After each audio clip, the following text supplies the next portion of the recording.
캄보디아에서 수감 중인 한국인 59명이 곧 귀국할 것으로 보입니다. 캄보디아 경찰이 오늘 이들을 본국으로 추방하겠다, 추방 형식으로 본국으로 귀국시키겠다라고 밝혔습니다. 온라인 사기 범죄에 연루된 한국인들입니다. 한국인들이 캄보디아에 감금된 채 보이스피싱 범죄 조직에 이용당하고 있고, 그리고 이 중에는 폭행과 고문을 당하고 있다는 사실이 여러 보도로 알려지고 있습니다. 저희 TV조선 취재진이 현지 범죄 단지를 또 직접 찾아가 봤습니다. 영상으로 캄보디아 소식 먼저 전해드리겠습니다. 영상 함께 보시죠. 영상을 지금부터 보여드리고 있는데 바로 이곳입니다. 이곳이 지금 캄보디아 프놈펜에 있는 굉장히 높은 고층 빌딩이죠. 저곳에 그 범죄인들이 저기에 베이스 캠프를 차려놓고 저기에서 보이스피싱이라든지 폭행이나 고문이나 이런 것들이 이루어졌다는 그 이야기가 지금 전해지고 있습니다. 정말 저 시내 한복판에 있는 정말 높은 건물인데 저기에서 그런 끔찍한 일들이 벌어지고 있었다고 하는 겁니다. 근데 프놈펜이 아니고 시아누쿠빌로 보이는데요. 지금 저 화면에 시아누쿠빌로 나옵니다. 지금 여기는 시아누쿠빌이고요. 근데 왜냐면 이 범죄 단지들이 이제 그 캄보디아의 여러 도시에 이렇게 그 기생을 하고 있는데 네. 그 중에 대표적인 도시가 바로 시아누쿠빌이거든요. 그래서 시아누쿠빌에서 자기들이 건물이나 뭐 이 하나의 그 어떤 그러니까 이런 단지를 만들어 놓고 그 안에서 모든 범행을 하고 있는 거죠. 네. 그래서 이제 거기에 보면 이제 우리 한국인들도 꽤 많이 있다는 거고요. 네. 주로 이제 동남아 사람들이 많이 있어서 과거에도 보면 인도나 말레이시아나 뭐 이런 데는 일찌감치부터 이 그 범죄 단지에 들어가 있는 자국민들을 빼냈어요. 네. 구출했거든요. 근데 우리는 이제 좀 늦은 건데 그런 거 보면 저 단지들이 지금은 뭐 상당 부분 그 어디로 이사 갔다는 거 아니겠어요? 네. 그래서 이제 저런 부분을 우리가 하루빨리 추적해서 저기에 연루돼 있는 한국인들을 좀 그 구출해야 되겠다. 뭐 이런 생각을 하게 됩니다. 알겠습니다. 지금 차를 타고 다니면서 저희가 현장에 취재 활동을 하고 있는 기자가 차를 타고 가면서 범죄 단지를 포착하는 모습입니다. 지금 보여드리는 모습은 저기 검정색 모자와 검은색 옷을 입고 저희가 빨간색 동그라미로 표현을 해드리는데 그런 인물들이 중간중간 나오죠. 조직이 고용한 용병으로 추정되고 있습니다. 그리고 다른 단지에서는 한 조직원이 취재진을 쳐다보는 모습도 확인을 할 수 있었는데 바로 이 모습입니다. 이렇게 차를 타고 지나가면서 저 조직원의 용병으로 추정되는 저 사람이 이렇게 곁눈질로 쳐다보고 있는 모습도 확인할 수 있었습니다.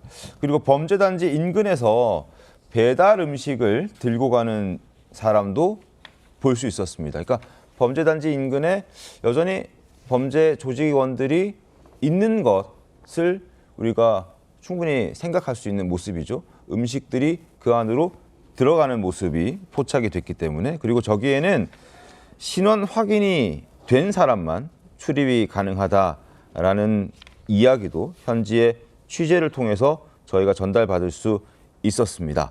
건물에서 나오는 사람들은 볼 수 없었다라는 이야기도 확인된 내용으로 말씀을 드릴 수 있겠습니다. 그리고 앞서 저희 TV조선이 단독으로 전해드린 탈출자 인터뷰가 있었는데 이들의 증언을 듣기 위해 찾아간 곳이 바로 또 시아누쿠빌이기도 했었습니다.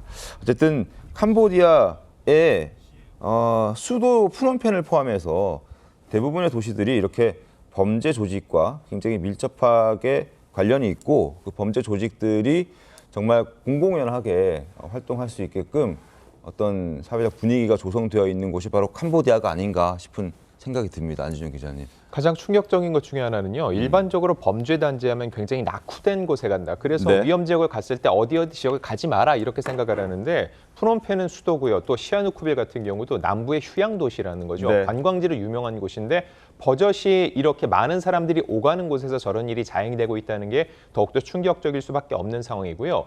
지금 한국인들이 그곳에 많이 있다는 얘기는 그리고 네. 한국 사람들을 납치하기 위해서 준비하고 있다는 건 한국의 언론을 보고 있다는 얘기입니다. 즉 현재 이렇게 취재가 진행되고 있다는 거, 어디를 찍고 있다는 거 알고 있기 때문에 그들 역시 앞에 저렇게 보초를 배치하고 일일이 오가는 사람들의 행태를 다 그리고 동태를 살피는 것으로 보이고요.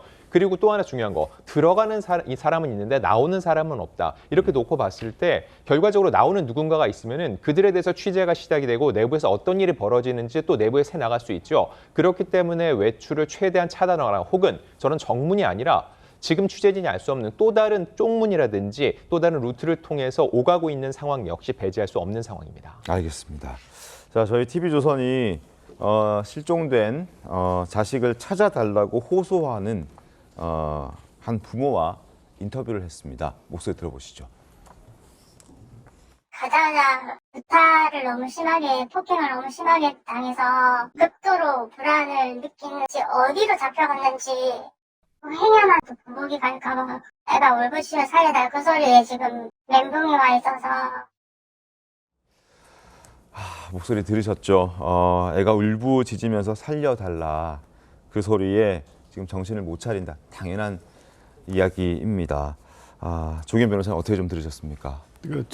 저 부모님의 심정을 어떻게 헤아릴 수 있겠습니까? 네. 지금 살려달라고 절규하는 자식의 이 목소리를 듣고 그런데 지금 어디에서 어떤 상태로 있는지 확인할 수도 없는 네. 상황이라면 참담하고 굉장히 고통스러운 상황일 것 같습니다.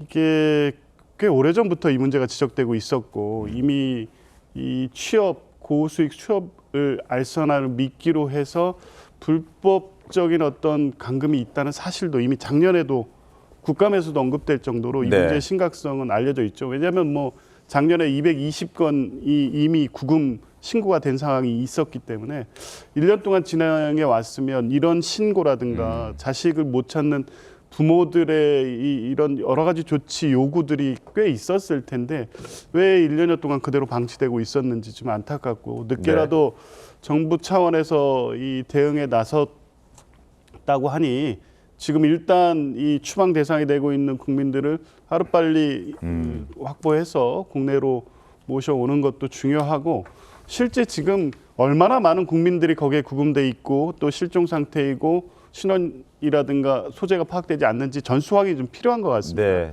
정부 차원에서 아마 그런 조치들이 있는지는 모르겠지만 뭐 그거는 출입국 기록을 보면 얼마나 많은 사람들이 거기 현지에 저런 상태로 구금돼 있을지에 대한 추정이 가능하기 때문에 정부가 하루빨리 전체적인 어떤 상황을 파악하고 네. 하나하나 또 단 한 분의 국민이 또 불행한 사태로 이어지지 않도록 신속한 조치를 취할 필요가 있어 보입니다. 알겠습니다.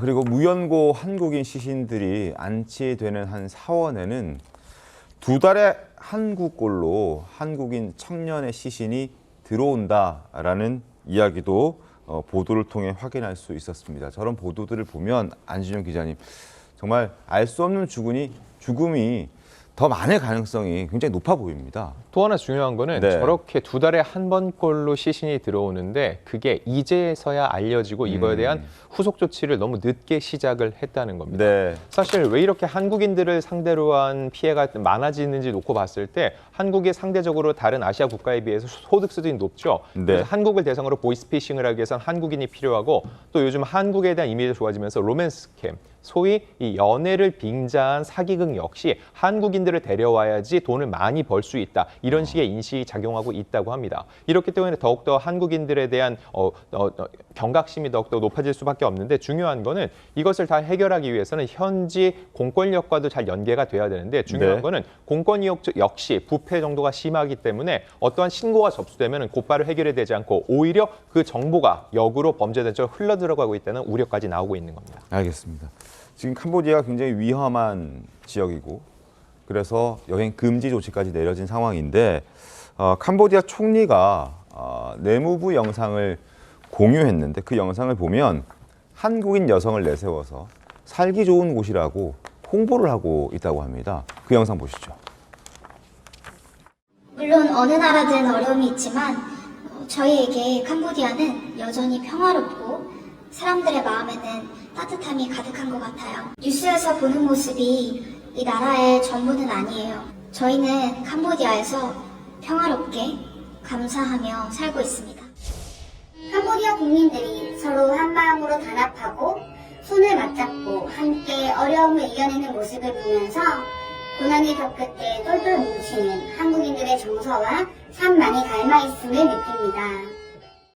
자, 어떻게 좀 보셨습니까? 저 영상. 살기 좋은 평화로운 곳이라는 저 홍보 영상 어떻게 보셨어요? 글쎄 캄보디아에서 사실 한국인들의 구출, 송환 등에 협조하겠다 뭐 이렇게 지금 그 얘기하는 거로 돼 있잖아요. 네. 근데 오히려 한국인들을 내세워서 저 캄보디아가 살기 좋은 곳이다라고 홍보하는 걸 보면 그 진정성이 의심될 수밖에 없는 거죠. 네. 그래서 진짜 캄보디아 당국에서 그 한국인들의 구출과 그 송환에 협조하고 있는 건지 네. 이런 부분부터 제대로 확인을 해야 우리가 제대로 그 한국인들을 구출해낼 수 있다는 확신을 갖게 되는 거 아니겠어요? 그래서 그런 부분에 그 우리 정부 당국자들 뭐 지금 대응팀이 나갔으니까 네. 조금 더 분발해 주시기를 기대합니다. 알겠습니다.